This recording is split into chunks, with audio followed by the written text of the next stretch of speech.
Bueno, buenas tardes a todos. Gracias por sumarse a este nuevo Ateneo virtual. La verdad que un gusto poder volver a encontrarnos. Eh, Quiero dar la bienvenida al doctor Diego Duprat, que nos va a dar su aporte, su mirada sobre por qué nacen los conflictos en la empresa de familia. Diego lo tratará la temática desde un abordaje jurídico, teniendo en cuenta los orígenes del conflicto, las formas de manifestarse, los factores coadyuvantes, las distintas percepciones sobre el conflicto, las ventajas, desventajas, la forma de abordarlo y entenderlo como paso previo para lograr su solución. Bueno, quiero antes de darle paso de la palabra a Diego, contarles que hay más de 80 inscriptos para este Ateneo y tenemos el gusto de contar con asistentes de distintos lugares del país, de nuestra provincia, además de Bahía Blanca, Guaminí, San Martín, La Plata, Vicente López, de la zona Suárez, Dorrego, Mar del Plata, también gente de General Pico, de La Pampa, de Rosario, Santa Fe, provincia de Río Negro, Cipolletti, General Roca, Comodoro Rivadavia, Tartagal, nos vamos de una punta a la otra, Corrientes, desde ya Ciudad de Buenos Aires, y también de otros lugares, de otros países, Honduras, asistente de México, España, Uruguay, Bolivia, Guatemala, Nicaragua, Colombia. A todos les agradecemos por este tiempo para hablar de este tema tan importante. Diego, un gusto poder contar con tu presencia y tu generosidad de venir a compartir tu mirada sobre este tema. Así que te dejo con la audiencia. Bueno, muchas gracias, Silvia. Muchas gracias a los que están presentes del otro lado de la pantalla. Muchas gracias, Azul, por las palabras. Dos correcciones antes de empezar. Primero, no soy miembro de la Corte de Justicia, soy conjuez de la Corte, ejerzo mi profesión de abogado y aparte ejerzo la consultoría en empresa de familia con Silvia. La otra aclaración es que no será estrictamente, o no será para nada, le diría, una charla jurídica. Va a ser una charla de hechos prejurídicos, o sea, los hechos que llevan al conflicto y que después pueden derivar en una consecuencia jurídica o en un conflicto de tipo jurídico. Una advertencia previa, bueno, que no será una charla jurídica, voy a utilizar un PowerPoint que bien puede obviarse porque no va a tener ningún texto. Yo creo que en estos contextos, sobre todo de clases virtuales, el PowerPoint con demasiado contenido puede llegar a distraer. Por eso le puse nada más que algunas imágenes, algunos podrán decir que es un poco infantil, pero me parece que sirven para entender algunos conceptos, para fijar algunos conceptos y para hacer más amena la clase. Por otro lado, otra recomendación previa, que tal vez después se me escape, por eso la quiero decir ahora, que en este tema que yo voy a exponer, hay dos libros que son fantásticos, que uno es de Santiago Dodero, que es El secreto para resolver conflictos en las empresas de familia, y otro es de Eduardo Press, que es Empresa de Familia, lo tengo acá, del conflicto a la eficiencia. Además, bueno, Eduardo tiene muchísimos videos en YouTube que son muy buenos para analizar. De hecho, muchas de las ideas que vamos a charlar hoy son sacadas de estos dos autores que se dedican a empresas de familia. Bueno, empecemos con el tema. Ustedes saben que el ser humano es un ser conflictivo y conflictuado por naturaleza, es una persona que tiene que adaptarse permanentemente al medio, que tiene que sobrevivir, aún hoy tiene que sobrevivir, aunque también luego de que tiene cubiertas sus necesidades básicas, no terminan los conflictos. Hay conflictos metafísicos, conflictos existenciales, conflictos para tratar de crecer, de desarrollarse, de mantener su familia, de mantenerse de ellos, de llevar a cabo un proyecto.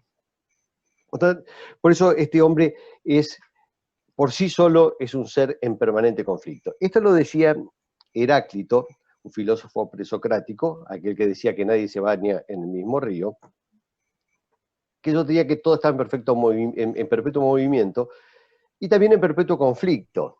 Esta idea después, 100 años después, es desarrollada por Platón, tal vez un poco sin demasiado fundamento científico, que Platón decía que el alma humana tiene 3 elementos esenciales. Una parte racional, una parte irascible, que era la que nos llevaba, que regía la voluntad, que nos llevaba a la valentía, a la acción, y una parte, como decía, apetitiva, que tenía que ver con los deseos carnales. Cuando alguna de estas 3 fases se desbalanceaba, o se rompía esa armonía que debía haber, entrábamos en conflicto. Tal vez las neurociencias puedan explicar de una manera más acabada, por lo menos más científica, estos conceptos que estaban en estado embrionario por parte de Platón. Yo no me voy a referir de todas maneras a estos conflictos intrapersonales, sino a los conflictos interpersonales. Los conflictos que afectan a las organizaciones, a los conjuntos de 2 o más personas, a los equipos de trabajo y básicamente a la empresa de familia.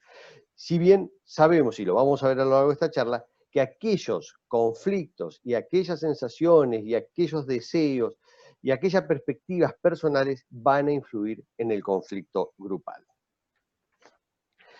El conflicto, así como es propio de las personas físicas, también es propio de las organizaciones. O sea, si cada organización o cada reunión de 2 o más personas entran en tensión. ¿Por qué? Porque cada uno de los integrantes tiene su visión, sus deseos, su manera de hacer las cosas, sus interpretaciones de la realidad, y es muy probable que esta tensión que existe de por sí pueda generar crisis, pueda generar conflictos, algunos de fácil solución, otros de más compleja solución o insolubles. ¿Pero bueno o malo el conflicto? El conflicto en una primera visión, en una teoría tradicional, era considerado una cosa negativa, era considerado una patología en las organizaciones, algo que había que combatir, que había que evitar de todas maneras, porque ponía en peligro esa organización y esas redes de contactos propios de esta organización o empresa familiar. En los años 40 del siglo pasado, por supuesto, hasta el 50, con la teoría conductual se asume que el conflicto es inherente a las organizaciones. O sea, se va un paso más allá y dice, mire, esto es así, es propio de las organizaciones el conflicto. Por lo tanto, no nos queda más que administrar de la mejor manera el conflicto. Porque el conflicto no es malo en sí mismo, sino es malo si lo administramos mal, si nos dejamos ganar por sus efectos. Y actualmente una teoría que se llama interaccionista va todavía un pasito más adelante y dice, perfecto, el conflicto es propio de las organizaciones, pero no solo lo acepta, sino que lo alienta. ¿Por qué? Porque parte del presupuesto de que los conflictos, o sea, de que una sociedad o una organización o una empresa armónica, cooperativa, donde todo funciona bien, tiende con el tiempo a achancharse, tiende con el tiempo a ser indiferente al riesgo, tiende con el tiempo a no cambiar, pierde esa capacidad de adaptación. Por eso alientan el conflicto, porque el conflicto, la crisis en sí, por supuesto, en un nivel no grave que pare a la empresa. En un primer momento, esa crisis refuerza, ayuda a repautar, ayuda a sacar a la luz algunos conflictos que están tapados y mejora las relaciones de la organización y el funcionamiento de la organización. Por eso, actualmente, el problema está o se enfoca en decir, bueno, hay conflictos que son funcionales y hay conflictos disfuncionales. Nosotros vemos en el plano de las organizaciones, en el plano de las empresas familiares, que hay conflictos que ayudan, que hay conflictos, por ejemplo, con acciones o reclamos de una minoría accionaria que ha sido descuidada, que ha sido abandonada, que no ha sido atendida, que no participa en la gestión de la empresa. Esos conflictos que nacen en principio como para obtener alguna ventaja particular, van a beneficiar al resto. ¿Por qué? Porque ayudan a mejorar alguna parte de esa organización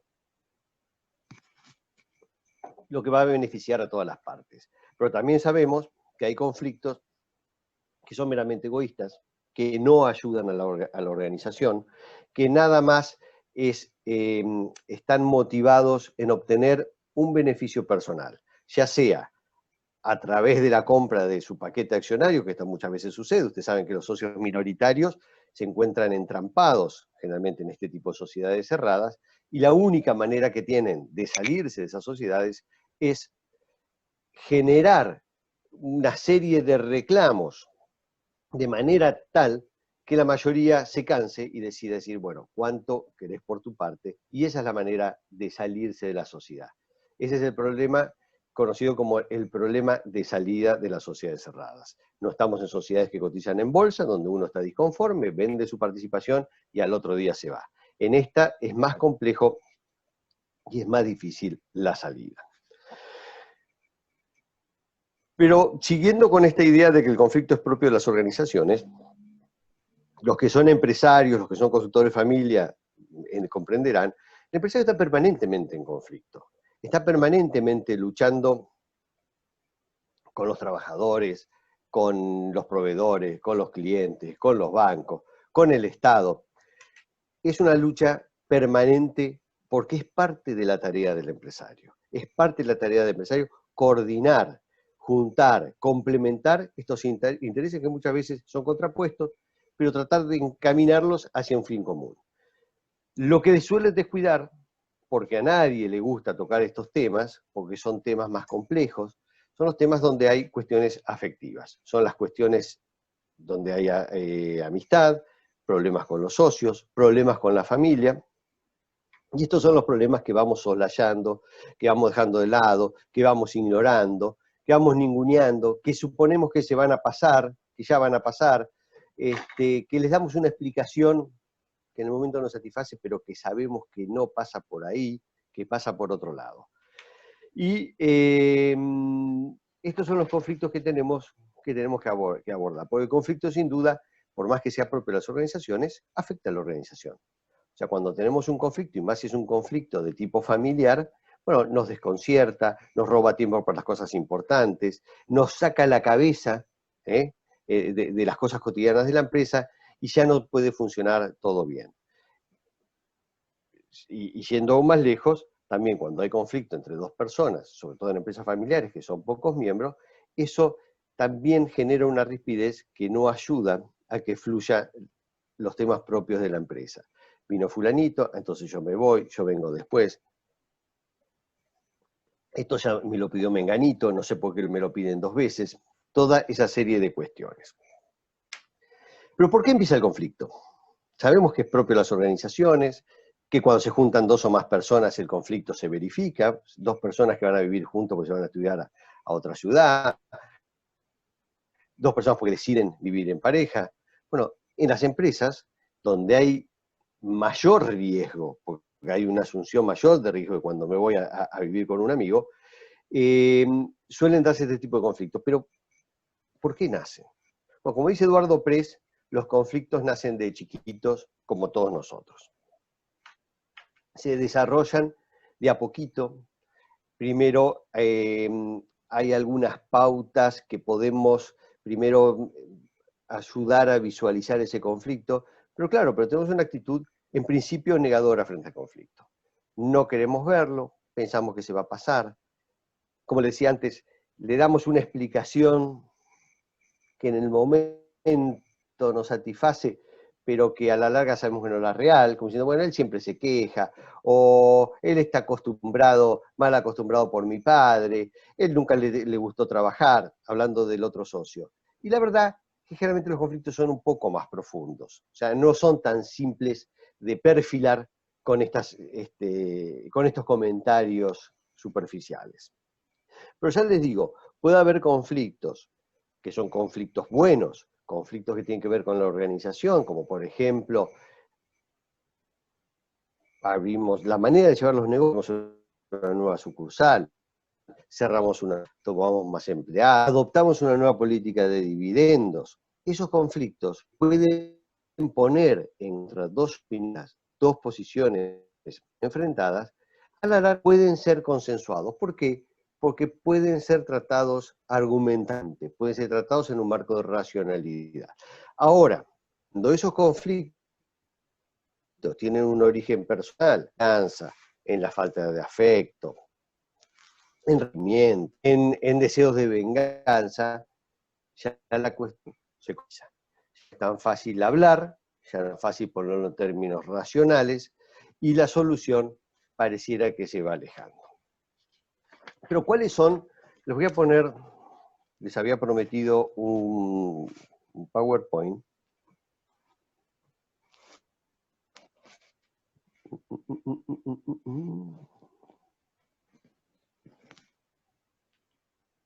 A ver, a ver, a ver.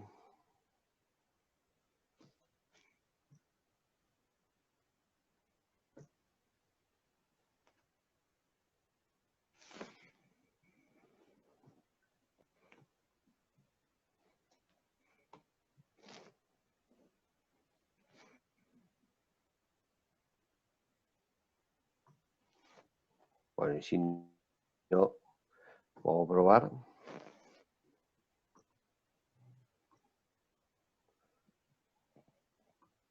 Bueno, creo que ahí lo están viendo. Como les decía, suelen suceder esta segunda clase de conflictos, no aquellos que nacen de la propia evolución del negocio, evolución de la empresa, decisiones empresariales, gerenciales, sino los otros conflictos, los que nacen de estas cuestiones personales, del recelo, de la desconfianza, de la agresión y violencia, de la baja autoestima que puede tener uno de los socios, de los prejuicios e intolerancia, no sobre todo de los celos y envidias, de las inseguridades, pero no sobre todo de los dos fundadores, los tres fundadores de los que crean la sociedad,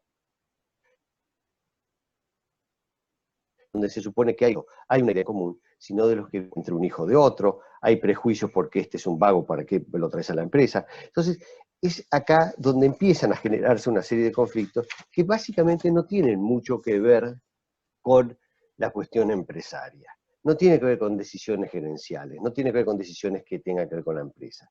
Pasan por otro lado.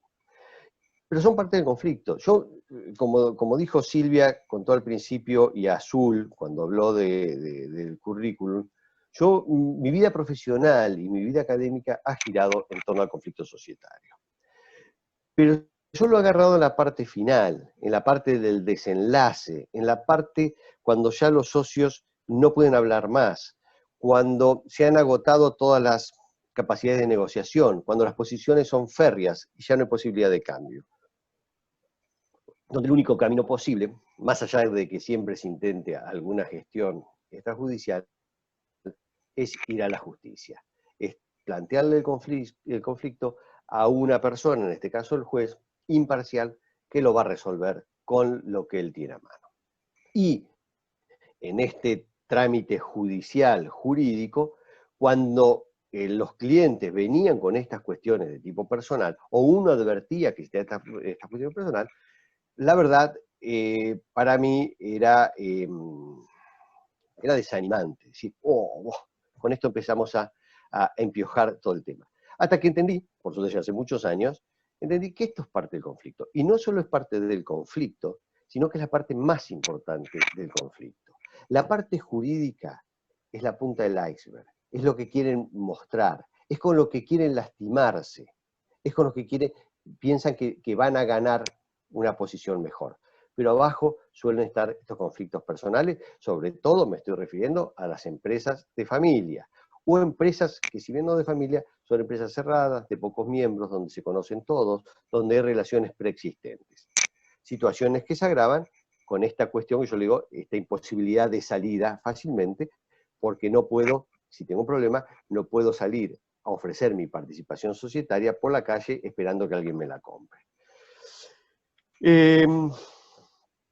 ¿Qué pasa? También hay intereses dispares. Este es un ejemplo de un gato que uno piensa que puede ser una linda mascota y el otro lo quiere para cazar ratones, pero esto también pasa. Yo quiero un cargo en el directorio para ver si gano un poco más de plata. El otro quiere un cargo de directorio para ver si puede mejorar la gestión empresaria. Son mismos hechos, pero con intereses distintos. Este cuadro se lo copié a Eduardo Press, y lo digo por si está mirando, que tiene que ver el conflicto también con las distintas perspectivas que tienen los socios.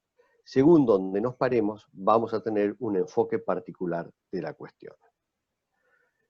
Si nos paramos en A, vamos a ver proyectado en la pared un círculo. Si nos paramos en B, vamos a ver proyectado un cuadrado.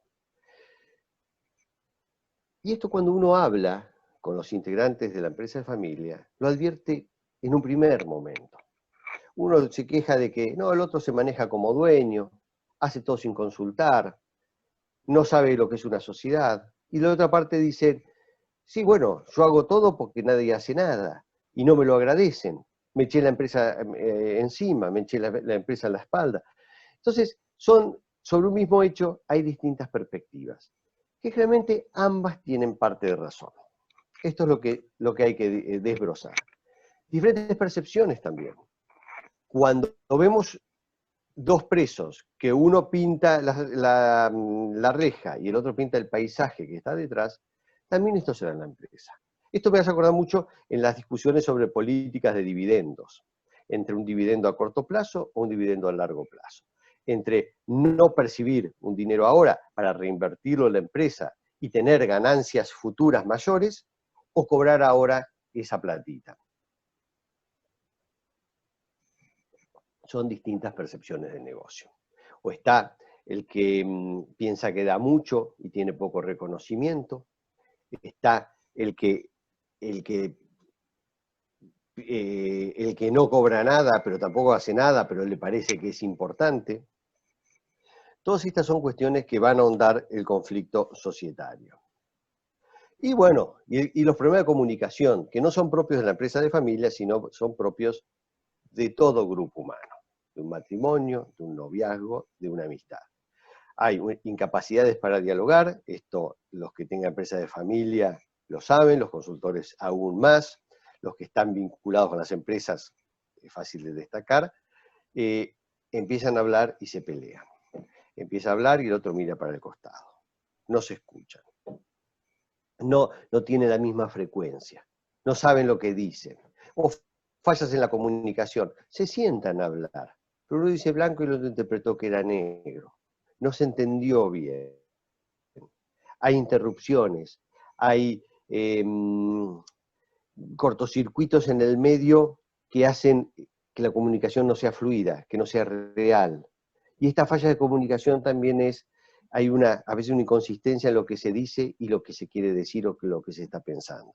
Yo digo que todo está bien, pero en definitiva estoy diciendo todo está mal.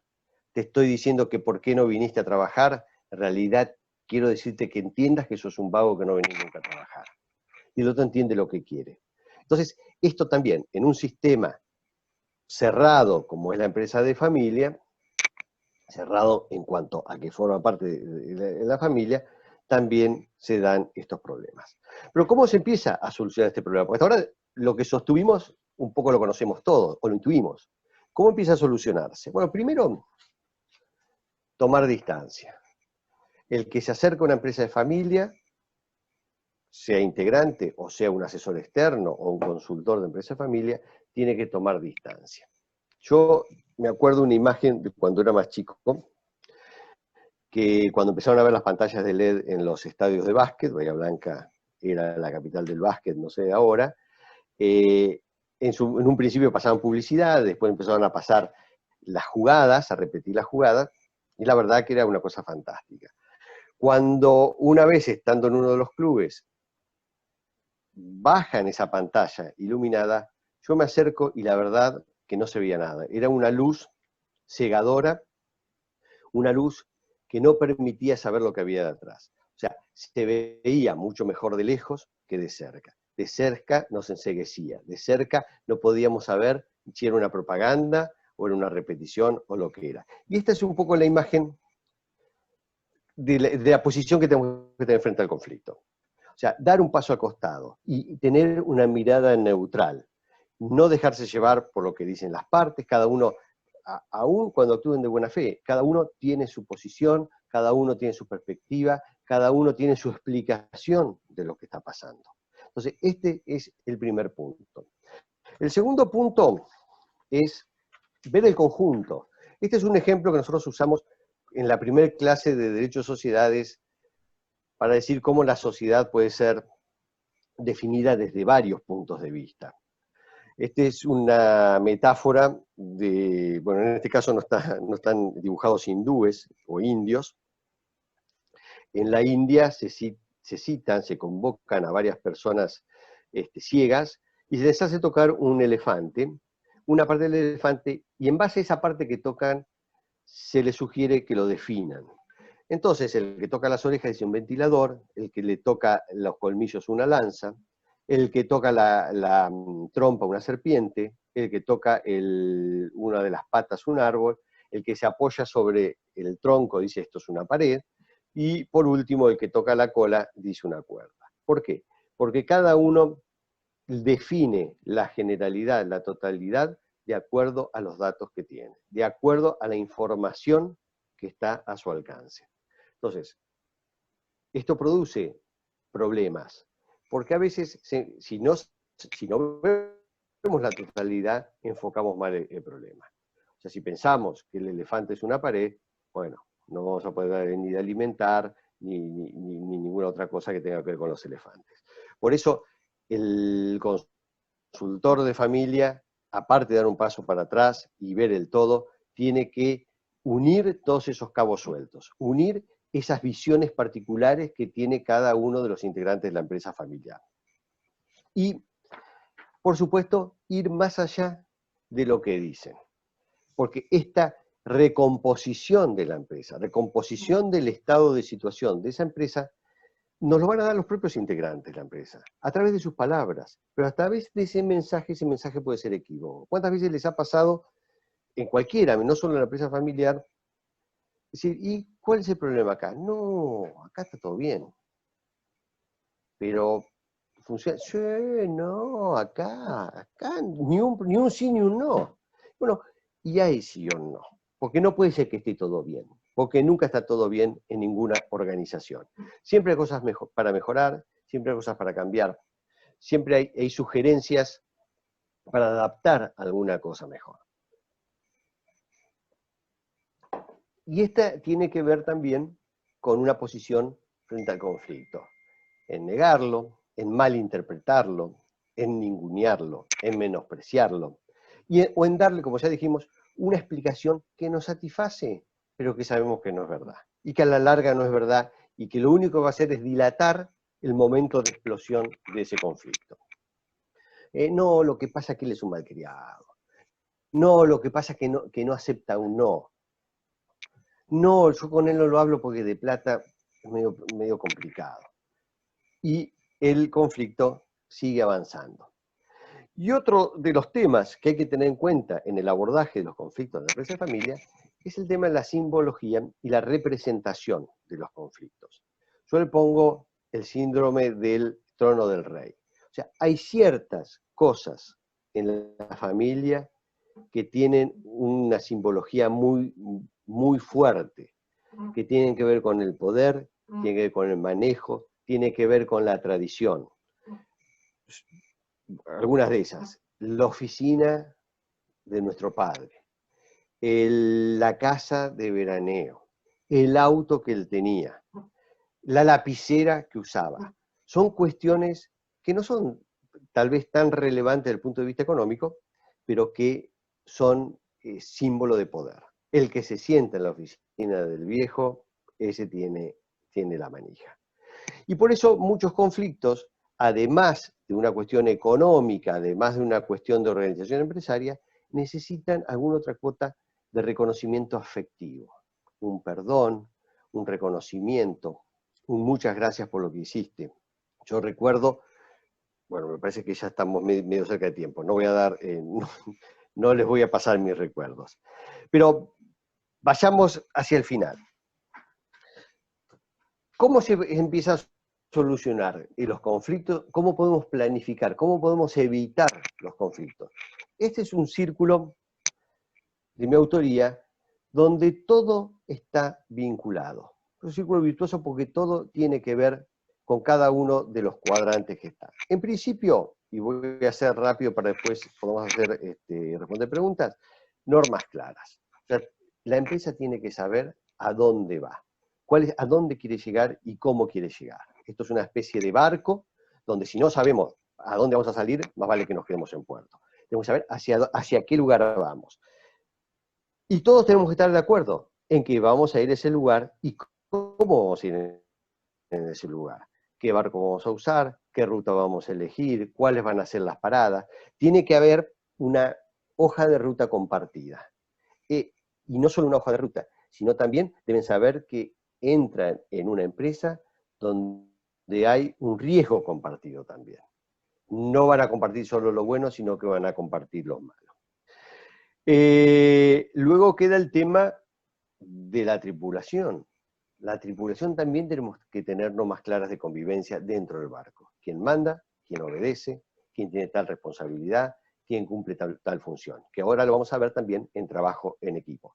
Pero esas normas tienen que estar claras. Por eso nosotros aconsejamos que tanto en los estatutos, en convenios de sindicación de acciones, en protocolo de familia, se escriban. Porque cuando uno lo escribe es porque uno lo entendió, porque lo charló, lo consensuó y lo escribió. Y aunque ya no estemos más y haya otra gente en la empresa, va a saber que eso es lo que se quiso en su momento.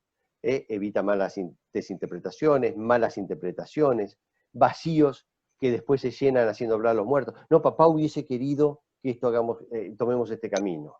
No, vos viste que los abuelos siempre decían esto. No es la mejor manera de llenar esos vacíos. En segundo lugar, comunicación. Bueno, la comunicación fluida es esencial en todo grupo de personas. Sin comunicación no se puede avanzar. Tiene que ser una comunicación sincera, clara. Y acá tenemos un problema en las empresas familiares, que se advierte con cierta frecuencia, es que en las fallas, los problemas de comunicación de la familia se replican en la empresa. Cuando tenemos un padre autoritario en la familia, un padre machista, va a ser machista también en la empresa. El comentario, la empresa es para los hombres, las nenas no tienen por qué meterse en la empresa. Esos preconceptos, prejuicios, tabúes, que no se pueden hablar en la familia, tampoco se pueden hablar en la empresa. Hay ciertas cuestiones de obediencia de vida, no, yo mejor esto no lo planteo, no se va a ofender. Entonces, esto altera contra una correcta comunicación en la empresa. Luego, trabajo en equipo. El trabajo en equipo es fundamental. Trabajar en equipo implica cooperar. Cooperar tiene dos acepciones. Yo puedo cooperar con otra persona para cumplirle el fin de ella, el objetivo que se propone. De hecho, soy abogado y colaboro muchas veces los consultores ajenos. Pero también cooperar tiene una acepción que es juntarme con otras personas para llevar a cabo un fin común. Esa es la máxima cooperación.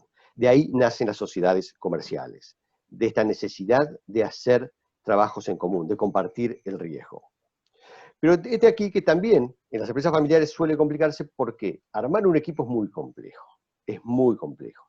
Pero si yo solo puedo elegir unos pocos, que son los familiares que tengo disponibles para conformar ese equipo, la cuestión se complejiza aún más. No tengo todo el mundo para elegir jugadores, sino que tengo nada más los jugadores que son mis hermanos, mis padres, mis tíos, mis primos, y nada más. Y de eso tengo que sacar el mejor equipo posible. Un buen equipo es eso, un buen equipo es armar un grupo donde cada uno ponga lo mejor de sí, donde podamos explotar las mejores capacidades y habilidades de cada uno y coordinarlas hacia un objetivo en común. Es difícil, pero se puede hacer. Hay que dedicarle tiempo. Y el cuarto elemento de este círculo virtuoso es la planificación.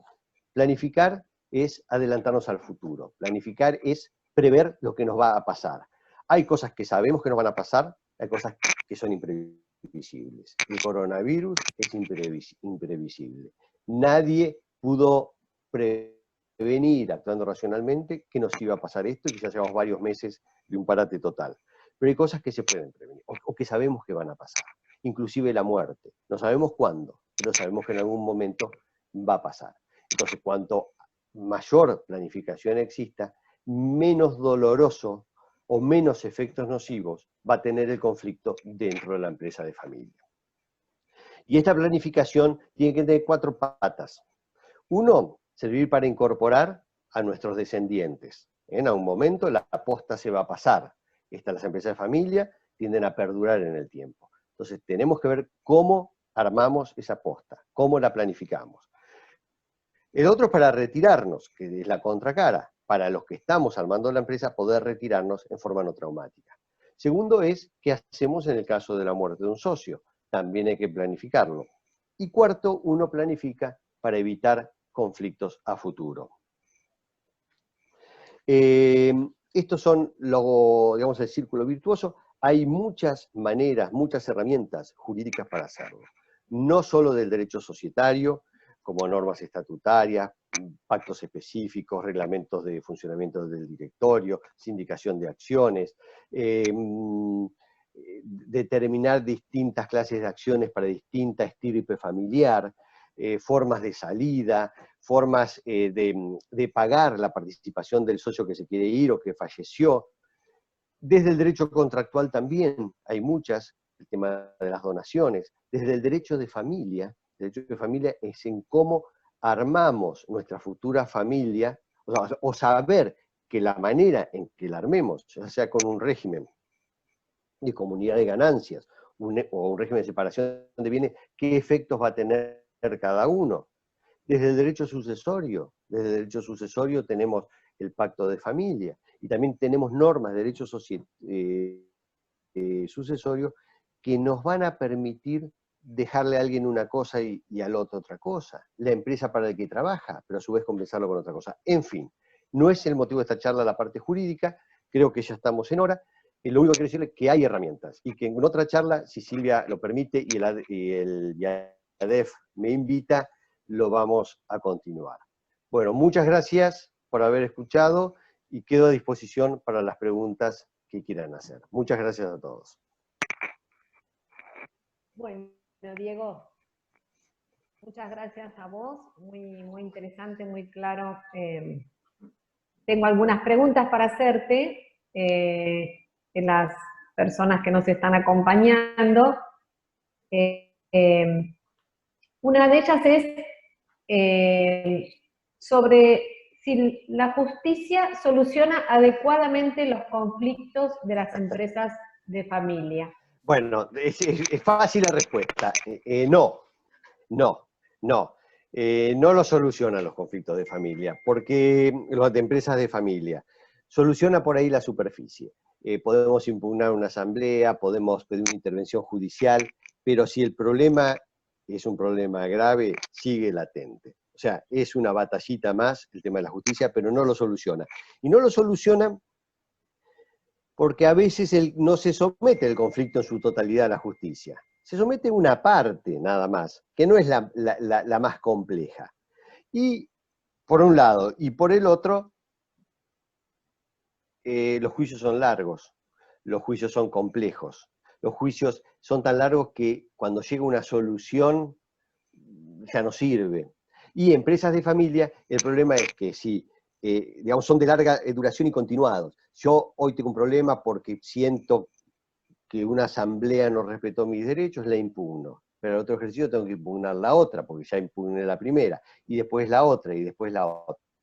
Con el agravante que nos tenemos que ver la cara todos los días. El que inicia el juicio, el que se defiende, son socios, y se tienen que seguir viendo, o son familia, y se tienen que seguir viendo. Yo no creo que sea la solución. Contestando tu pregunta, Silvia, la justicia no da una solución acabada a los conflictos de empresas familiares. Creo que fue una de las cosas que me sorprendió la primera vez que me lo dijiste, que la justicia no resolvía, ¿no? Y a veces desde otras miradas, ¿no? De otras disciplinas que compartimos temas de empresa familiar, uno cree que, bueno, que justamente por allí, por ese lado, puede venir una solución, y bueno, tampoco es así, por lo cual mucho de los que nos has mencionado hoy ¿Y es sabes realmente que, el Silvia? foco donde hay Las que mejores poner empeño. soluciones son, exacto, las mejores soluciones son las consensuadas, las soluciones en las que todos creen que es lo mejor. Y en la justicia no pasa eso. En la justicia es un juez que lee parte del problema, que ve parte del problema, e impone lo que a él le parece que está bien. Siempre hay dolidos, hay vencidos, hay ganadores, y esto no ayuda a recomponer esa organización que se vio afectada por el conflicto.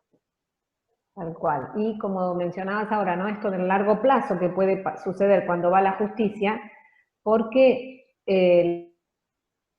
es totalmente dinámico los sistemas de la empresa familiar, por lo cual seguramente que con el paso de poco tiempo ya la realidad es otra, nuevos miembros, menos miembros, otros miembros en la empresa familiar, lo cual cambia el contexto, ¿no? Exacto.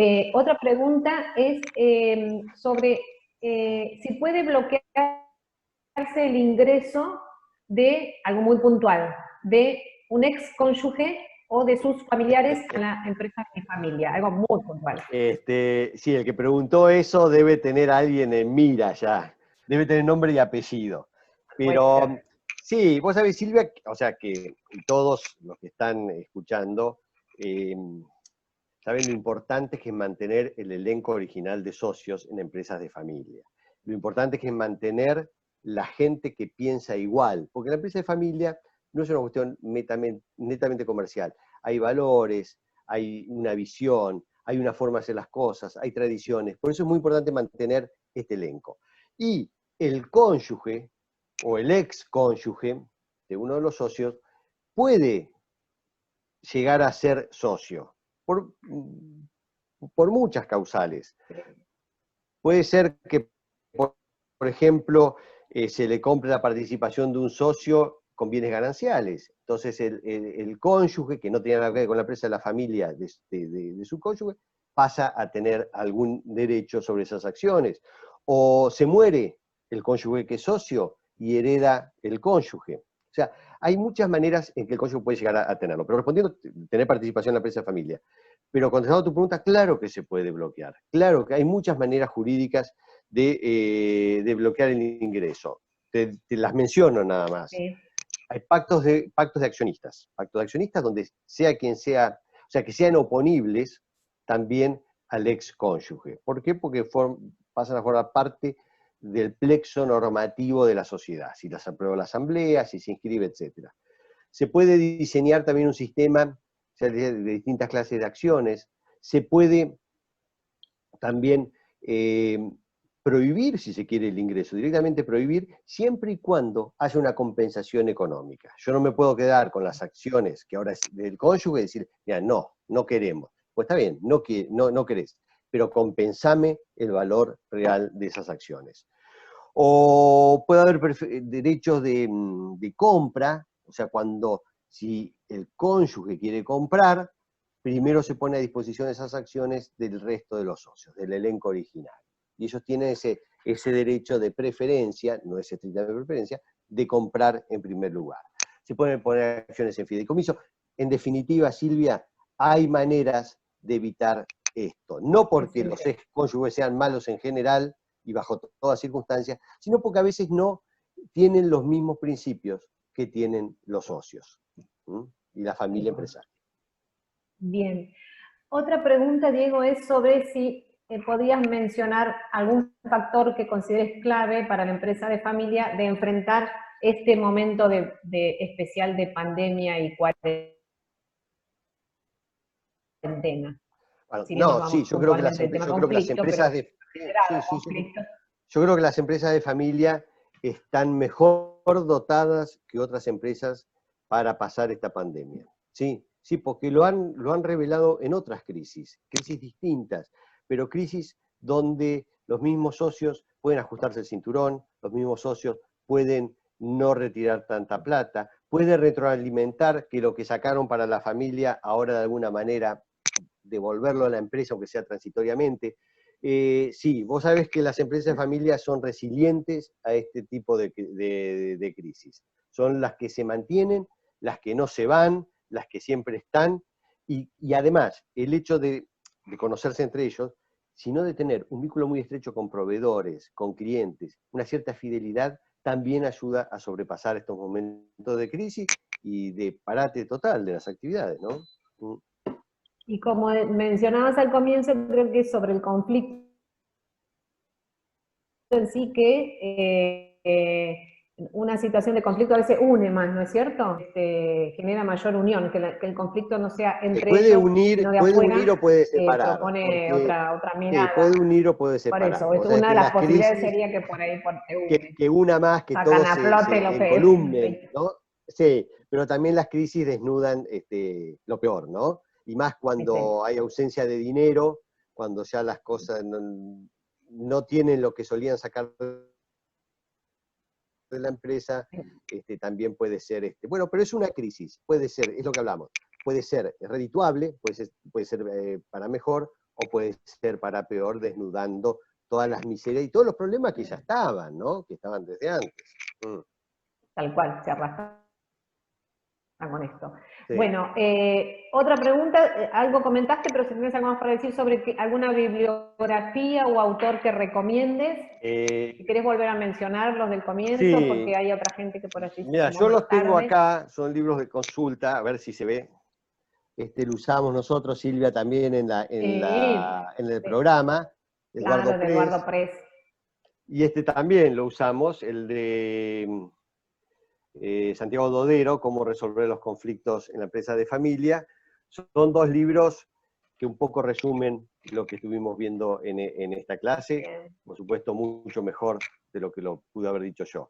Y después hay No sé si libros... está Eduardo, pero Santiago estaba inscripto, o sea, me Bueno, pidió no lo ingresar. conozco personalmente, le mando un saludo y lo felicito por los libros, por su actividad. Y después hay libros más técnicos en cuanto al conflicto jurídico, O sea, ya las aristas, los chispazos que dan en el mundo del derecho, bueno, hay libros técnicos, pero me parece que no es el Bien. momento, ¿no?, de la charla esta. Sí. Bien, y una última pregunta, quizás para ir terminando, sería, ¿cuáles son las ventajas de tener un protocolo familiar? Son muchos. Nosotros esto también lo hablamos en el programa de empresas familiares de la Universidad Nacional del Sur.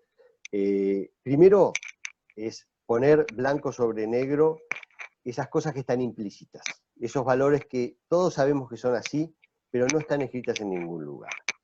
Primer punto. Y segundo, es esa hoja de ruta de saber a dónde vamos y cómo queremos ir. O sea, qué valores vamos a respetar, qué principios, qué tradiciones son valiosas para escribirlas y respetarlas, y actuales, porque hay tradiciones que ya ahora no vale la pena ni respetarlas. Entonces, esa hoja de ruta es lo que vamos a hacer. Y no solo es importante el protocolo escrito, que tiene una importancia trascendental, sino, como decimos siempre, es el proceso del protocolo, es la charla, es ese momento de reflexión donde todos vemos dónde estamos parados, donde todos chequeamos y confirmamos si queremos lo mismo. Entonces, ese proceso es valioso. Si luego de ese proceso logramos escribirlo, tenemos un punto más a favor. O sea, es que los bancos, cuando se trata de empresas de familia, de empresas cerradas, de pequeñas, de pymes, y los dueños, o sea, los accionistas mayoritarios son grandes, el oficial de negocio del banco te pregunta, ¿y tienen un protocolo de familia? ¿Han pensado en planificar algo? O sea, vos fíjate hasta qué punto es importante el protocolo de familia. Está bien. Sí. Bueno, muy bien, muchas gracias. Una de las situaciones, como decís, es esto, ¿no? Si alguien nos pide algo para hacer, pareciera que ahí recién toma importancia. O ustedes tienen, no tienen, bueno, creo que es una muy buena herramienta para poder poner sobre la mesa el tema de qué se puede planificar para poder gestionar mejor los conflictos, ¿no? Diego, bueno, muchas gracias. Vamos a invitar a ambos, a todos los participantes al programa universitario. Quería recordar un poco esto, ¿no? Desde la Cátedra Libre Empresa de Familia con el Departamento de Derecho de la Universidad Nacional del Sur, que nos ha abierto las puertas al IADEF y poder dictar este programa que realmente nos es muy satisfactorio. recibimos la verdad que de los participantes de las 2 primeras ediciones experiencias muy, muy saludables, así que hemos decidido replicarlo en esta oportunidad de manera virtual. Comienza en el mes de septiembre, es una actividad arancelada, hay desde ya algún tipo de promociones para inscripción temprana, para más de un miembro de empresa familiar. La modalidad tiene clases grabadas, tiene clase en vivo, material de lectura, foro, ya están abiertas las inscripciones, pueden contactarse con nosotros a través del mail que Azul seguramente les está haciendo llegar. Ya tenemos inscriptos, así que estamos contentos porque ya estaban algunos esperando que definiéramos un poco cuándo iniciábamos. Vamos a contar con la presencia de algunos consultores, docentes especializados del Instituto Argentino de la Empresa Familiar, como Juan Carlos Aimeta, Roberto Martín, Noemí González, Santiago Antonio. Bueno, también nos acompañan los doctores Duprat, Carolina y Diego, y Martín Birdis.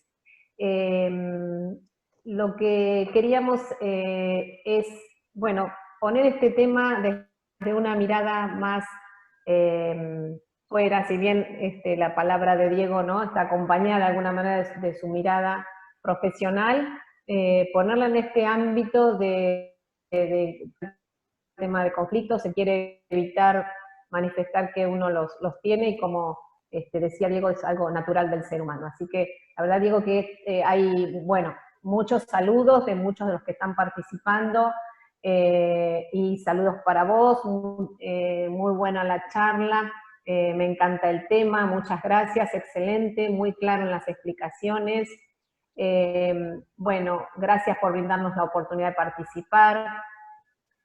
Muy interesantes las recomendaciones de los libros, muy agradecido por la invitación, somos seguidores, muy buena la conferencia, muchas gracias, muy buena la exposición, clara, y buen disparador para conversar. Qué interesante eso, ¿no? Que este es un poco el desafío que tenemos desde el IADEF, que todos los encuentros que hacemos permitan esto, ¿no? Poner el tema de la empresa de familia sobre la mesa. Así que, bueno, desde ya, muchas gracias. Voy a ver si hay alguna otra pregunta, por las dudas que me esté quedando algo pendiente. Hay muchos saludos, excelente conferencia. Bueno, muy interesante, muchas gracias. Bueno, Diego, no sé si hay algo más que quieras comentarnos, y si no, bueno, vamos a decirles también a todos los participantes que el próximo Ateneo es el 19 de agosto, y se van a encontrar conmigo hablando de Consejo de Familia, así que los vamos a estar esperando también. Si querías aportarnos algo más, Diego. No, nada, veo que hay algunas personas que quieren que les mandes lo del programa universitario. Bien, muy bien. Se los vamos a hacer llegar, porque todos los que nos han dado sus datos para inscribirse están registrados, así que a ver si hay alguna otra pregunta acá. Bueno, enriquecedora la charla, gran elenco, bueno, muy bien, muy buen disparador, muy buena la charla, enriquecedora. Bueno, los esperamos entonces a todos en nuestro próximo Ateneo, que es en el mes de agosto, 19 de agosto, y desde ya contamos con ustedes para el programa universitario. Muy buenas tardes a todos, nos vemos pronto. Muchas gracias, hasta luego. Gracias, Diego, adiós. Gracias a todos.